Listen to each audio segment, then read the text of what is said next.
প্রিয় বন্ধুরা, আজকে আমরা একটি খুবই প্রয়োজনীয় ট্রিক্স শিখব।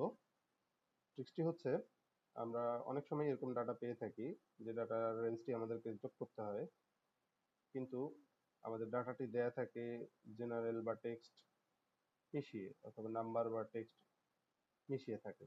এই সকল ক্ষেত্রে যেটা হয় যে আমাদের কোনো যোগফল আসে না। যেমন আমরা যদি এই ডাটা সেটটিকে দেখি, তাহলে আমরা দেখছি যে একটি প্রতিষ্ঠানের জোন ওয়াইজ মার্কেটিং এক্সপেন্স এবং সেলস দেয়া আছে, কিন্তু মার্কেটিং এক্সপেন্স কে টাকাতে, মানে 1000 টাকায় দেওয়া আছে, এবং সেলস গুলো লাখে দেওয়া আছে।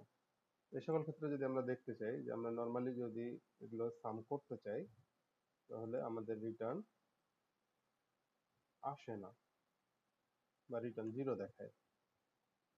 এই সমস্যাটি আমরা দূর করতে পারি। কিভাবে করতে পারি সেটা আমরা এখন দেখব।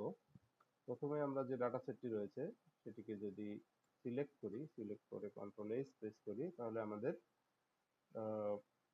যে ডায়লগ বক্সটি খোলে সেটি হচ্ছে রিপ্লেক্স ডায়লগ বক্স। এখানে আমরা দেখি যে আমরা যে আমাদের টেক্সট অংশটি রয়েছে সেটিকে যদি আমরা রিপ্লেস করে দেই, রিপ্লেস করবো কি দিয়ে, ব্লাঙ্ক দিয়ে, তাহলে দেখবো যে আমাদের ডাটাটি ক্লিয়ার হয়ে গিয়েছে। তারপরে আমাদের এই ক্লিয়ার করা ডাটার অংশটাকে যদি আমরা ফরম্যাট সেলে নিয়ে গিয়ে জেনারেলের পরে যা ছিল আমাদের সেটি ফর্মে যদি নিয়ে আসি, তাহলে ডাটাগুলো আমাদের দেখায় আগের ফর্মে, কিন্তু এখন এটা যোগ করা সম্ভব। দেখেন, এখন কিন্তু আমাদের এই রেঞ্জটির যোগফল আমরা পেয়ে গেছি। একইভাবে আমরা যদি সেলস এর কলামের কাজগুলো করি, এগুলো আমরা রিপ্লেস করে দিব। আমাদের টেক্সট অংশ এখানে হচ্ছে লাক্স, এটা রিপ্লেস করে দিব লাখ দিয়ে।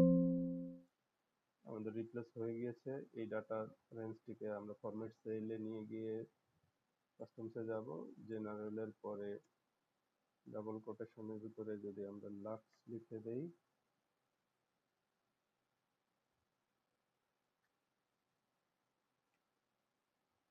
দেন আমাদের রেঞ্জ লাক্সে দেখাচ্ছে, এবং আমরা যদি এখন সাম করতে চাই, তাহলে আমাদের যোগফল দেখাচ্ছে। তো এভাবে আমরা যে কোনো সেলের যে যদি রেঞ্জের ভিতরে নাম্বার এবং টেক্সট ফরম্যাট একসঙ্গে থাকে, সেটাকে আমরা যোগ করতে পারি। ধন্যবাদ। আশা করি আপনাদের এই ট্রিকটি কাজে লাগবে। লাইক এবং ফলো দিয়ে সাথে থাকবেন। Thank you.